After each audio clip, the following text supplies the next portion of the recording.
This is a very important conversation that we are having at NDTV World with Congressman Steny Hoyer, who is representing Maryland's 5th District in U.S. Congress. Until last year, he was the second highest ranking Democrat in the House of Representatives. So thank you so much for speaking to NDTV.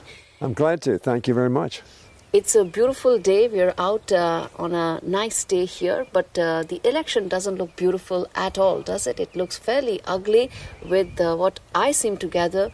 Both candidates seem to suggest that if they don't come or they don't win, things may not be the same ever again. How do you read the situation? Well, I think both candidates are probably right. Now, ever again, those of us on for Mrs. Harris, for Senator Harris, believe that her opponent is not worthy of being president of the United States, either by character or by rhetoric or by experience, frankly. He's had very rough experience as president of the United States, particularly as he closed and refused to leave and follow the democratic process. That many of us think he committed an insurrection and tried to overthrow the processes of a democratic government. We don't think that qualifies him to, again, have that kind of power. But it is apparently, according to the polls, a very close election. So we're on the eve of the election yes, here. Indeed, yes. We'll see what happens tomorrow. We have a somewhat different system than many other countries have, in that we have a thing called the Electoral College. Right. Mr. Trump did not get the majority of votes when he was elected president. Yes. He didn't get the majority of votes when he was defeated in his try for re-election. So we'll see what happens This time tomorrow. around, yeah. What makes you, as someone who's seen American politics for decades, 5 decades, 6 decades, so closely, why do you think the election is so close, especially when your opponent is someone whom you think is not worthy of the office? Well, I think there's been a lot of misinformation, disinformation. Frankly, from my perspective, we have an economy that the Wall Street Journal, just a couple of days ago, not a Democratic-leaning paper, as you probably know, indicated that whoever is elected president is going to inherit one of the best economies in the world and one of the best economies we've had. 16 million jobs created in 4 years. That's historic. Yeah. Huge investment by the private sector, following very substantial investment by the public sector in building our economy, in helping people make sure they have health care, in making sure that Social Security is sound, and making sure that our environment is sustainable for the future. Frankly, the Congress that Joe Biden, President Biden, and Vice President Harris presided over, in effect, Yes. Was an extraordinarily successful Congress. In juxtaposition to the least effective Congress in which I've served, and I've been in 22 Congresses. Right. This past year under Republican leadership. They fired their own leadership, very unstable. Their messaging to the world was not very confident. And so I think that the economy, however, prices have gone up, inflation has been too high, and people are having a tough time, and they attribute that to the Biden administration. Yeah. They're wrong. They're wrong because inflation rose all over the world. Why? Because the pandemic hit us, and what happened? Supply production shut down. Yes. So supplies were in short, and as soon as the pandemic ended, demand rose. Yes. And therefore, with short supply and high demand, Prices rose up. prices go up. Those are the way the economy works. Indeed. But then this is something I ask you, given your decades of experience in politics, that why is there a section who feel that the economic plan of Vice President Kamala Harris in terms of presenting for her presidency doesn't seem to have been absorbed well by the voters, because that's something, and I've heard on multiple occasions of feedback where maybe the economic plan that she presented to voters didn't find the kind of resonance that she would have ideally liked to. I think in some quarters that's true, in part because it's the Republicans have spent a lot of money demonizing the economy, but the overwhelming number of economists and Nobel Prize winners have stated that Kamala Harris's economic program is vastly better than the one that Mr. Trump offers. And in fact, they believe that the Trump plan will cause greater inflation, greater unemployment, and will not be good for the economy either of the United States or, frankly, the global community. So that the expert opinion differs. And why does it differ? It differs because people go to the grocery store and the gas station every week. Yeah. And they see grocery prices that have risen pretty high. Yes. And who's the one that's talking about making sure that we have a look at gouging, price gouging, in food prices and other prices? Yeah. Kamala Harris. That's correct. Who's the one that said we're going to give you $25,000 so you can purchase a home because that's good for home ownership, is good for the country?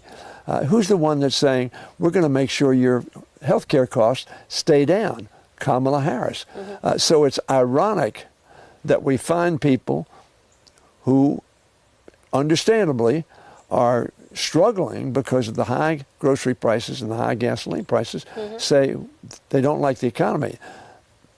We believe strongly that the economy has stabilized, inflation is coming down. The Federal Reserve is going to reduce, we believe, one more time very soon, interest rates, so that will bring consumer costs down. So things are going in the right way, but Americans don't believe they're going in the right way.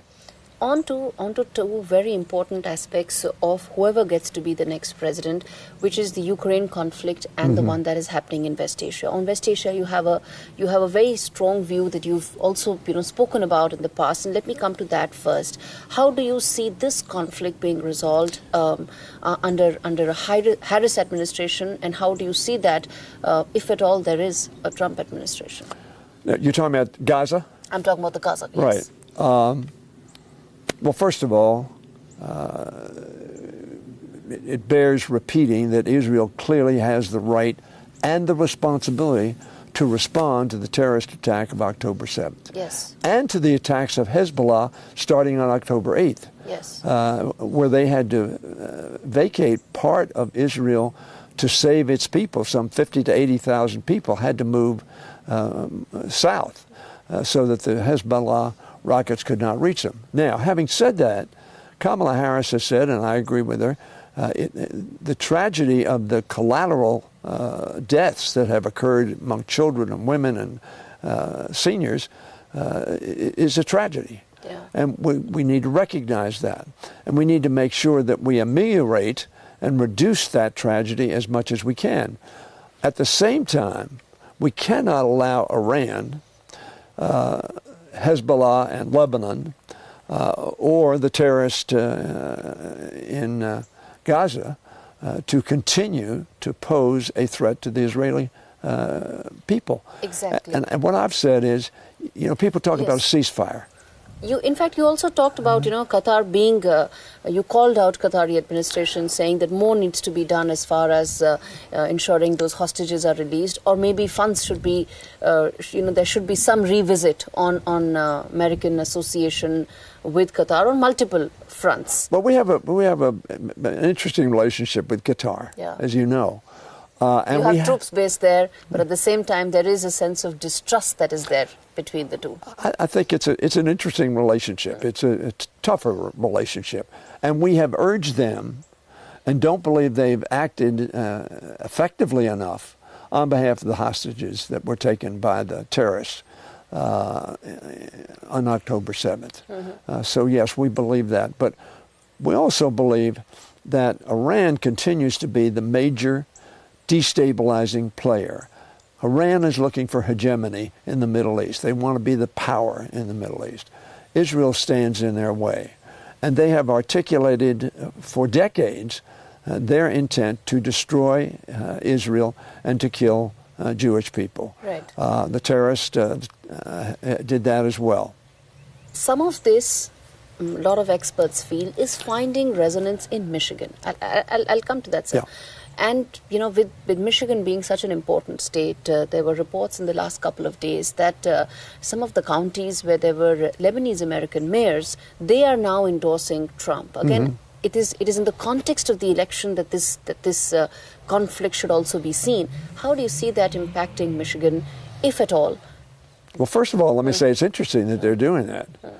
They don't do that on the basis that Trump is going to be any less supportive of Israel, because he's made it clear that's not the case. Yeah. And he's made it clear that he would stop the war immediately. Yeah. Now, nobody knows how he would do that. Would he tell Israel to stand down? Very doubtful based upon his past record. So they are angry at the Biden administration. I was coming to just that. Do you think that he's been able to tap into the anger that is there in the American, voters and system, whether it is for the Israel conflict, the Gaza conflict, or even the persistent Russia-Ukraine conflict? There also he said, "I'm going to, close it in a day." Yeah. Donald Trump has been appealing to the anger in America all of his political career, starting in 2016. That's what he appeals to. The anger and the frustration and disappointment in people. He tears down America. He says, I am the alternative and I will fix it. But he doesn't say how he'll fix it. Now let's go to Ukraine. I am very fearful how he will fix Ukraine is talk to his friend Putin and say, you can have Eastern Ukraine and you can have Crimea. Step down, stop the war. And Putin will say, fine, we'll stop the war. That doesn't mean, of course, he won't, at some future date, try to take more of Ukraine or more of Europe, because he wants to reestablish the Soviet Union, the empire that was, from his perspective, the Soviet Union. I am very fearful that what would happen in a Trump presidency would be that Ukraine would simply be left for dead, for in itself, effect, yeah. and fend for itself. And I think that would be very, very destructive to world order. That's a very important point you made, sir. Let me also then shift focus to talk about the India-America relationship. At some level, that bilateral partnership has really elevated in its strategic importance on both sides. But when administrations change, they bring with it their own perspective. How do you see the India-America relationship under a Harris administration? Well, I think it would be a positive relationship. Very frankly, remember that Bill Clinton was really one that reestablished a better, stronger relationship with India, which is, after all, the world's largest democracy, and we're the world's oldest democracy. And together, we need to focus on democratic values and international law.